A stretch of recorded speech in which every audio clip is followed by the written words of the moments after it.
Hola, buenos días. Acá estamos con Matías y con Manolo. Y primero de todo les queríamos agradecer por darnos la oportunidad de contar nuestro último trabajo. El mismo es sobre informática de materiales, la búsqueda de compuestos con conducción electrónica bidimensional. Buenas, ¿está todo bien? Sí, ¿empezamos? Ok. En el año 2000, el proyecto del genoma humano estaba casi completado.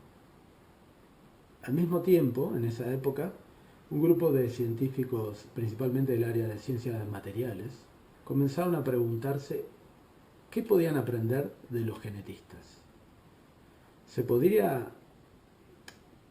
detectar, identificar alguna especie de genoma de los materiales? Algo que codificara las propiedades de los compuestos, de la misma forma que el ADN codifica las propiedades biológicas.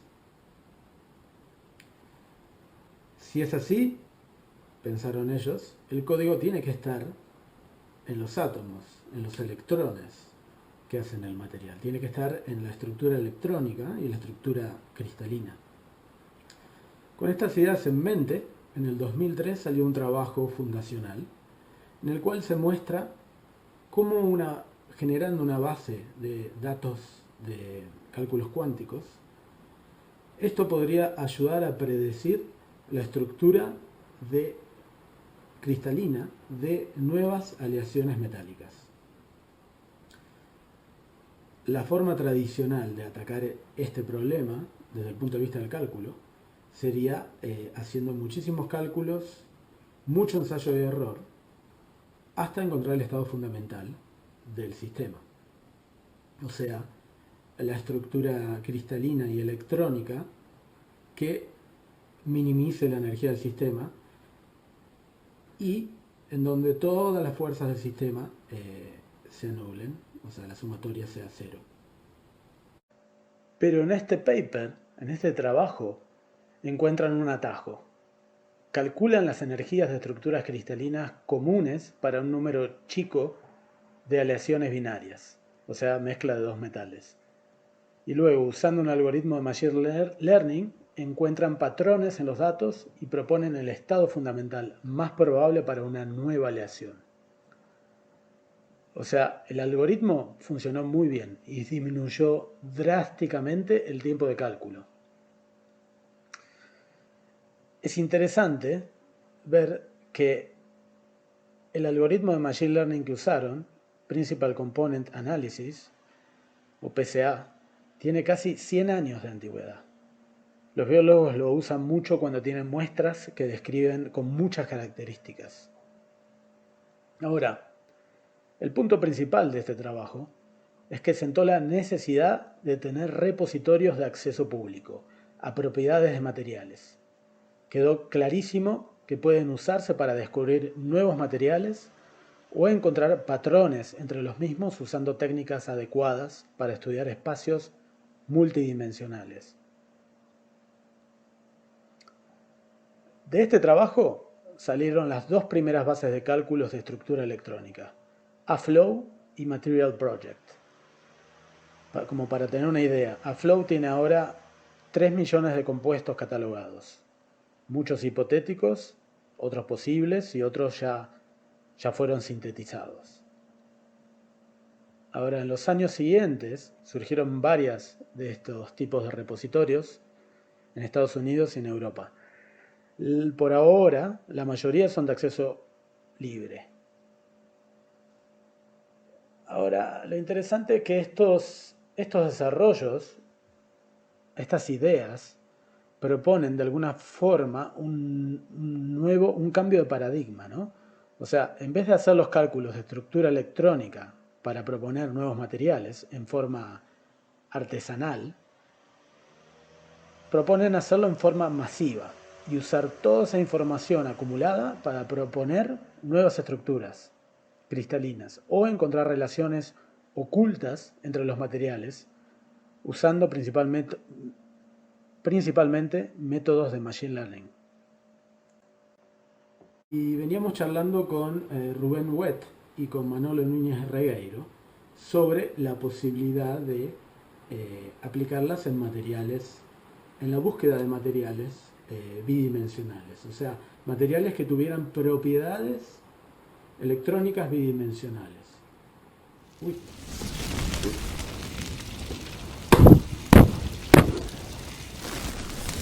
Perdón, a veces se me calienta la cámara. El más conocido de los materiales bidimensionales es el grafeno, con sus ligaduras más fuertes que el diamante, y los electrones relativistas debido a los conos de Dirac y superficies de Fermi. Pero en la naturaleza uno no encuentra el grafeno solo, sino apilado en la estructura tridimensional del grafito. Hay muchas familias de materiales tipo Van der Waals. Por ejemplo, aquí presento el ejemplo de un dicalcogenuro de metales de transición, en este caso el 1T cromoteluro 2, que es ferromagnético a temperatura ambiente. Todos estos materiales tienen la ventaja de que se los pueden pelar y llegar a tener capas realmente bidimensionales. Lo que hace la gente es buscar en las bases de datos tipo AFLOW qué materiales presentan características Van der Waals para tratar de descubrir nuevos materiales que quizás no existen naturalmente. Pero hay muchos materiales que son electrónicamente bidimensionales y que no son compuestos de Van der Waals. Tenemos el ejemplo de los cupratos superconductores de alta temperatura crítica, donde las capas se mantienen juntas más bien por fuerzas iónicas.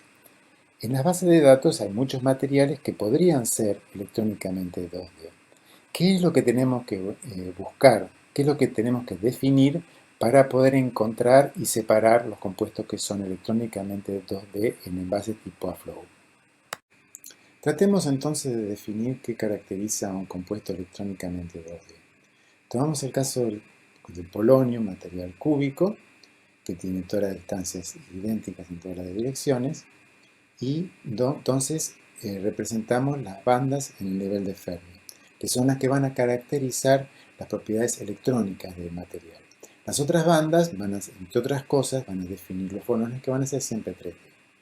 Para representar la energía, la variación de la energía de las bandas en función de X y Z, lo podemos hacer en 2 dimensiones en un gráfico tridimensional. Aquí vemos entonces en esta figura las variaciones en coseno en estas 2 direcciones. Vemos que son idénticas. Pero si queremos representar la variación en el espacio tridimensional, no tendremos que seguir una trayectoria dentro de la zona de Big Bang, que la tomo aquí, una zona de Big Bang tetragonal. Me voy a concentrar en la dirección gamma z, dirección z, y la dirección gamma x, dirección x. En la figura vemos claramente la dependencia ese coseno de estas bandas. Lo que hacemos ahora es agrandar el material en la dirección z. Lo que quiero decir es que separamos los planos. El recubrimiento de los orbitales en la dirección z va a tender exponencialmente a 0 y también va a tender a 0 tz, el hopping. Para calcular la energía de las bandas, lo que tenemos que hacer es tomar la misma fórmula en cosenos y reemplazar tz por z. Lo representamos aquí en la figura tridimensional del plano kx y kz y vemos que en kx seguimos teniendo el mismo coseno, mientras que en kz no hay ningún tipo de dispersión. Llevamos esta información al recorrido en la celda tetragonal que teníamos antes y vemos que en gamma x seguimos teniendo el mismo coseno de antes, mientras que en dirección gamma z tenemos una banda totalmente chata. Esta característica, banda chata en gamma z, que remarco con elipses naranja, es lo que tenemos que buscar en los materiales para ver si estos son o no electrónicamente bidimensionales. Uno sabe que si tenemos electrones confinados en un plano, tendremos cilindros en el espacio recíproco. Esto trasladado a un material cristalino implicaría, en el caso ideal, que la superficie de Fermi sería cilíndrica. Ahora, esto estaría buenísimo si tuviéramos calculadas todas las superficies de Fermi en esta base de datos. Sin embargo, no las tenemos. Solo tenemos las estructuras de bandas electrónicas a lo largo de los puntos de alta simetría en la zona Brillouin. Así que, en base a analizar estas estructuras de bandas, tenemos que tratar de deducir cuál es la forma de la superficie de Fermi. Ahora, en el caso ideal, en este grupo de simetría vemos que si la superficie de Fermi es cilíndrica, vamos a tener que la banda que une el punto gamma con el punto z va a estar cercana al nivel de Fermi y nunca, o sea, va a ser paralela al nivel de Fermi. Con este criterio simple, armamos un algoritmo que básicamente lo que hace, le metí un delta aquí, que de alguna forma determina cuán rígido es el criterio, cuán rígido es el filtro. Si lo hacemos muy pequeño va a dejar un montón de candidatos afuera, si lo hacemos muy grande va a meter un montón de materiales que no van a ser bidimensionales. Así que usando esta idea bien simple, pero bastante difícil de programarla, lo que hicimos fue escanear toda la base de datos y encontramos que básicamente de los 3.000 materiales, unos 200 siguen nuestro criterio. Bueno, en base a lo que les contaron antes, hicimos una preselección, como llaman, de algunos materiales para explorarlos con más profundidad, analizando todas sus propiedades electrónicas completas. Como detalles técnicos, hicimos cálculos de FT, basamos en GGA, en GGA+U, calculamos toda su superficie de Fermi y las densidades de carga alrededor del nivel de Fermi para estudiar el tipo de conducción. En algunas situaciones particulares, esto nos permite, aparte, explorar pequeños dopajes alrededor de las situaciones estequiométricas. Entre las cosas que encontramos, podemos mencionar algunos materiales que ya fueron sugeridos anteriormente para ser conductores bidimensionales. En particular, debo mencionar una serie de nitruros, donde M es un metal como vanadio, niobio, tantalo, y que fueron propuestos alrededor de 2000-2003 como alternativa a los cupratos superconductores. Haciendo la superficie de Fermi, encontramos que tiene varias secciones bidimensionales, con pequeños apartamientos, pero esto se corrige fácilmente con un dopaje muy chiquito, de 0,1 huecos, hasta lograr una superficie de Fermi perfectamente bidimensional. Si analizamos las densidades de carga alrededor del nivel de Fermi, vemos que estas están centradas en los planos vanadio-nitrógeno, en esta región, lo que nos permite sugerir que este podría ser un material con una conducción fuertemente bidimensional, como ya había sido sugerido por químicos en el 2000-2003.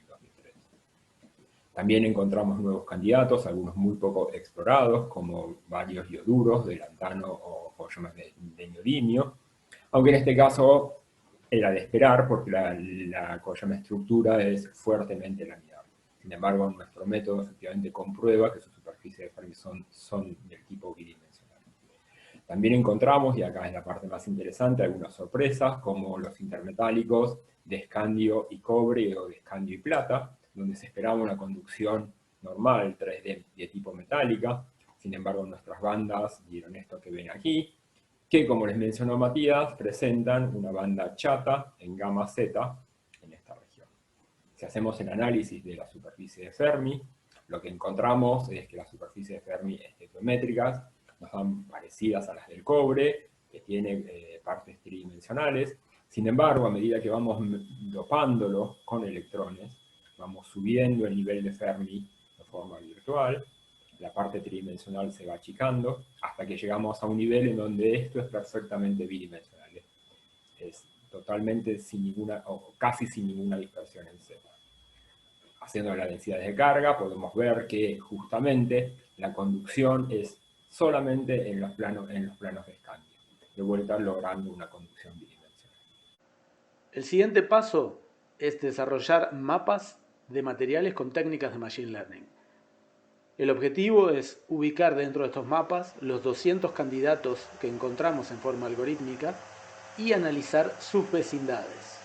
La idea es encontrar posibles candidatos que escaparan a nuestro filtrado algorítmico.